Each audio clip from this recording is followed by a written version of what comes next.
Dream Theater. 16 albums in 40 years and the return of Mike Portnoy. I was sent Parasomnia, the new album, over a week ago, and I'm now finally getting to check it out. This will be my reaction, and then later will be the review. Dream Theater opening up with busy intersection downtown, police siren. Yeah, that sounds about right. So with 2.5 minutes in, Mike Portnoy's presence is already felt. Mr. Petrucci's riffs are still pretty catchy. They're low, they roll.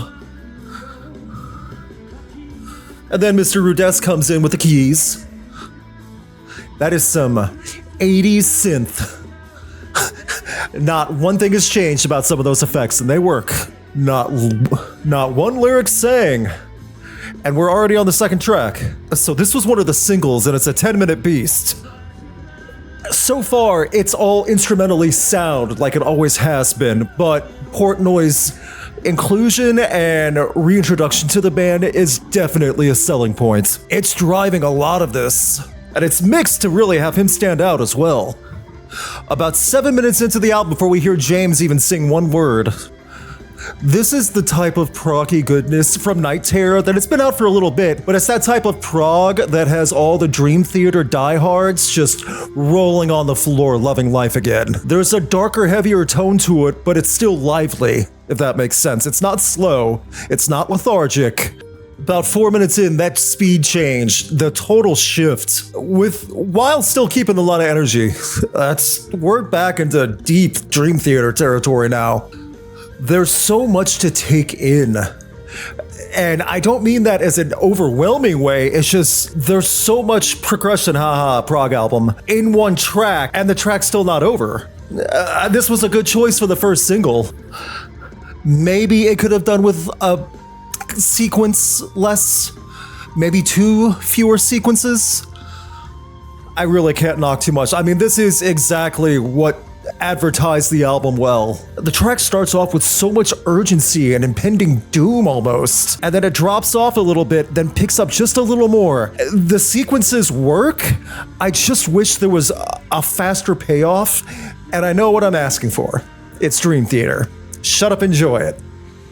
Again, Mike Portnoy is carrying so much of the music here, and he's so well shown. And we're only on the third track. This has a great groove to it when the vocals pick up, but that's 2 minutes in. That urgency in the beginning of the track for the first 30 seconds did not carry for 2 minutes. And all that said, all those criticisms aside, everything is so well made and polished. Everything is so well executed. Instrumentally, it's all gorgeous. That bass line is groovy on A Broken Man. John is an underrated bassist. I do wish the intro to the song was shorter. I do wish there was a sequence less in the intro as well. I'm loving A Broken Man. There's so much working so well for it. This is such a standout already for Dream Theater of the last several albums that have come out. And then it has a funky breakdown at 6 minutes in. This is music for 2 guys beating up everyone in a pool hall or a biker bar. Another solid minute intro. Very slow, but it builds up into this theatrical bombast guitar and just really crushing drums. 11 minutes. They are definitely setting a big old stage for something like this. I'll say at about 2.5 minutes into Dead Asleep, some of the guitar progression, some of the fretwork and things, it's great. I'm trying to go spoiler-free for the story of this album, but this is a story-heavy track. This is definitely in the ballpark of 80s, 90s Dream Theater. This is more of the familiar territory that I think Dream Theater fans might enjoy. The guitar flourishes are strong, the riffs are still going heavy as well. So I am enjoying this song. Even by prog standards, though, this is really getting stretched out. All right, Midnight Messiah, the final single before the album came out. And about a minute and a half in, the low riff, the groove of this is so strong. Portnoy's picking up the speed and the drumming. There's a thrash element to this, and I like it. Just under 4 minutes, that transition I don't love, because everything was going so strong for this. The speed drops just a little, and then it shifts gears again and goes way heavier. Again, there's more of a thrash element back to it. I like it. Yeah, this is where I feel like Petrucci's having a lot of fun. Midnight Messiah is going to get played live a lot on concert this year. The choices for singles were definitely solid choices.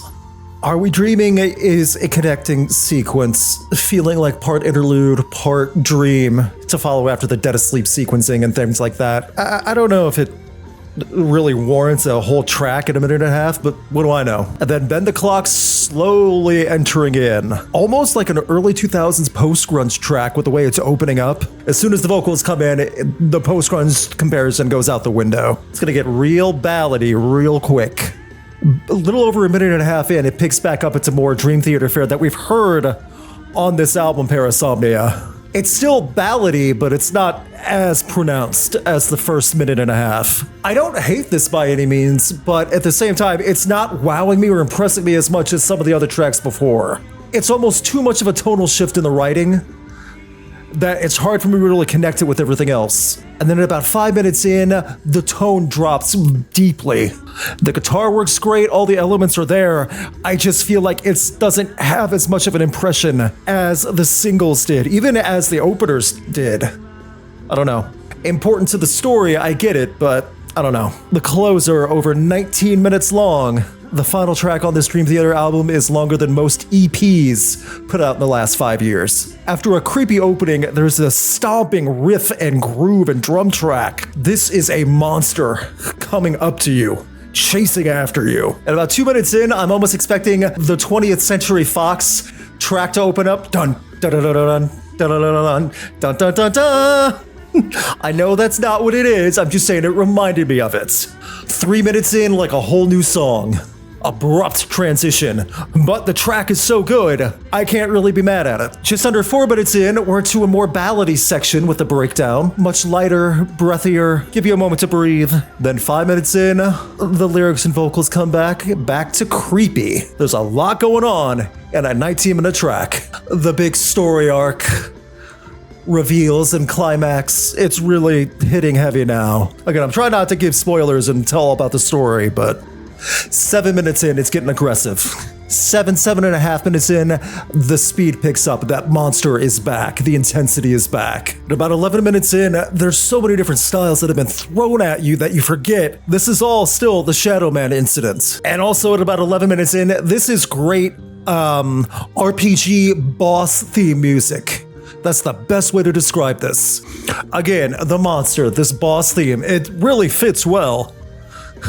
Square Enix is going to start calling Dream Theater, just telling them to score stuff from now on. 15, 16 minutes, we're finally getting to the close, where you can actually feel things finally start to wrap up. The album was a journey, and the Shadow Man incident is that last hike uphill. With about a minute left in the whole album, it's just this long echo and fade out to help you remember the journey you had in Parasomnia. And you probably need a nap after. Or at least I feel like I do. My instant reaction, I really enjoyed it. Portnoy's presence is felt. It definitely feels like he hasn't missed a beat since returning. The singles do have a lot of the strongest points. I'll have to say the Shadow Man incident is a spectacle and totally worth hearing. I did not love Bend the Clock. I feel that really dragged things out to the point of wishing I was doing something else. Overall, I really enjoyed this. I'm not going to say it's top 3 Dream Theater albums ever, but it's probably one of their better ones they've done in the last 10 to 15 years. I'm going to sleep on it for a bit. I'll come back to it and review it properly tomorrow. But yeah, I enjoyed what I've heard, and Dream Theater 40 years in is still doing great. After re-listening, and especially going back to specific points, I think Mike Portnoy's return has revitalized something with Dream Theater. While Mike Mangini did a great job for years, I feel the intensity and presence Portnoy brought is what raised Parasomnia up to the next level. The singles, all having a distinct sound and unique part of the album, were strong choices to highlight before album release. Even if some of the openings and closings for each track could have been reduced, these songs all represent Parasomnia well. The entire band taking turns with lyric writing continues to add a unique element to the storytelling, and making a story written by 5 people all working together where different track lyrics are written by different members on top of extremely complicated metal music is not a small feat. Along with the singles, you have Dead Inside, which has some great sequences, especially with the guitar work, and the mammoth closer, the Shadow Man incident, though a beast of a track to get through, definitely felt worth it. As you can tell, this is the big showpiece of the album at what Dream Theater Theater does best. The majority of Parasomnia I enjoyed, and I think it's more engaging of an album than previous releases over the past decade or so. I won't sit here and say I loved everything because I did not. Bend the Clock definitely felt drawn out to me to the point of taking me out of the element,